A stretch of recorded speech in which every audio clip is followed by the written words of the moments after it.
Well, it is what it is.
Body length, this fits perfectly.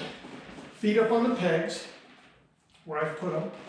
I can lean back into the backrest, which is, I can't even describe how comfortable it is. That's like, and it tilts back and it actually supports my head.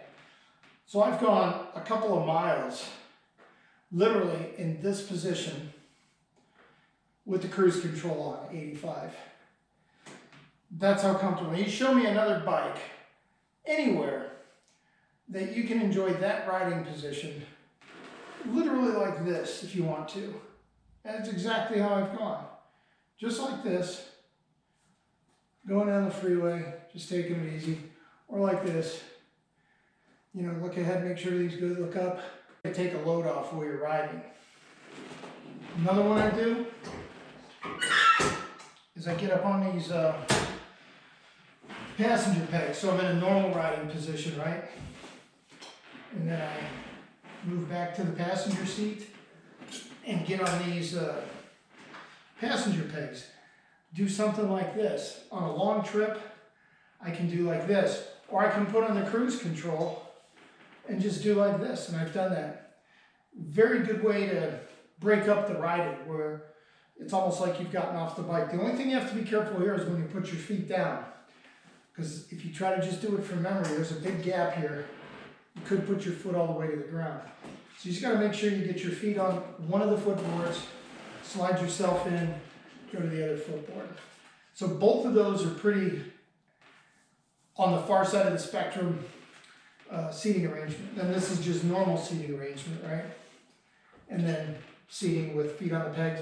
What I can do here is drive my legs forward, get the small of my back into the seat, which kind of takes all the pressure off my tailbone.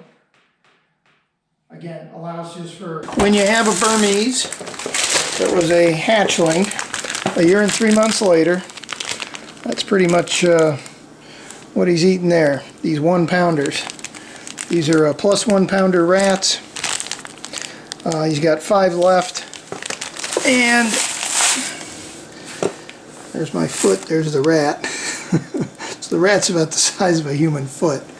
Then he's going to go to rabbits here pretty soon. When I say pretty soon, in the next... He already ate his first rabbit, which was about 3/4 of a pound. Just a little starter rabbit. And then finish him up on these, and then we'll go to the... bigger rabbits, the 1 to 2 pounders.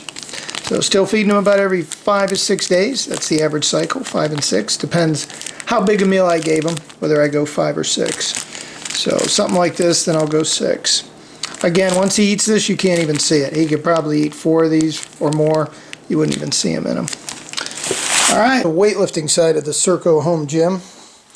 Got this Flybird bench. That thing was pretty awesome, to be honest. I think that was around $200 shipped to the door, but it holds up to 600 pounds. It goes up, it goes down.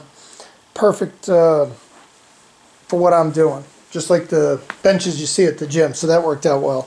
I had these 1-inch dumbbells, the actual dumbbell sleeve, if you will, with the bolt that lock it on, as you can see there.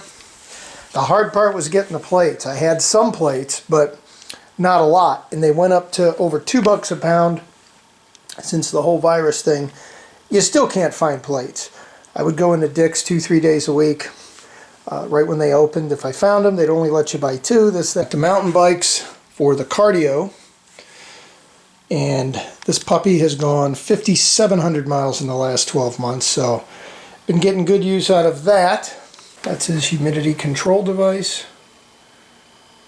Straight from Nassau. That basically comes on when his heating system comes on.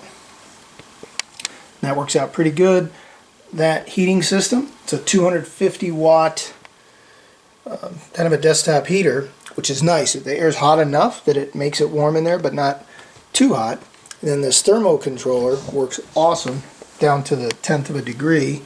That's the probe for it there, and seems to work really well. So pretty good setup. And that is the old Retic for the house. The old cat. What do you say, Winston? Winston. Uncle Will. Uncle William. What do you say, boy? What do you say? He's a good old mother. Good old dude. Had him for 10 years almost. Let me think about that. 11 years. Hey, 11 years, buddy. You've been marching the hallways of old Stets for 11 years. I think you know the way around this joint. Probably better than we do. All right, there you have it. It's a 7th grader's dream bedroom. 7th grader, 7-year-old's dream bedroom. Reptiles, guitars, weights, cats, TV, gaming systems, Lego models, exercise bike, and a bunch of miscellaneous other crap that makes no sense. There's the picture collection, full stock of helmets, both new and old, remote control airplanes, you name it. It's hanging out here at the old Stets Ranch. There's that Crescendo. That baby is badass. That is a power glider extraordinaire. That out of every RC airplane I've ever owned, and I've had a shit ton. This is the end game right here. It's more realistic. It's got power. It's got gliding capability. You can dive it out of the sky, no problem. It's got some really cool landing. All kind of different. The possibilities are endless. What you could do with your skill level on this thing. And it's even had a couple of dump ins, and it repaired real nicely. I would not hesitate to get another one of these. Here's the IsoTunes free, I think they call them. They're certainly not free, so I don't know where they get free of a cord, I guess. But this is one hot shot product, man. It works. It's got a nice little case. The lid opens right up. This thing actually charges them. So you charge this via a USB micro. And once that's charged, it'll recharge these things like 3-4 times. So if you're on a trip, they work really well. They noise cancel, play music. You can't, on that Harley, the thing's basically a machine gun going off full time while you ride, and you can hardly even hear it. And even when you turn these off, they act like shooting foams. You know, they work really well. So there's all kind of different foams. I like the rubber one.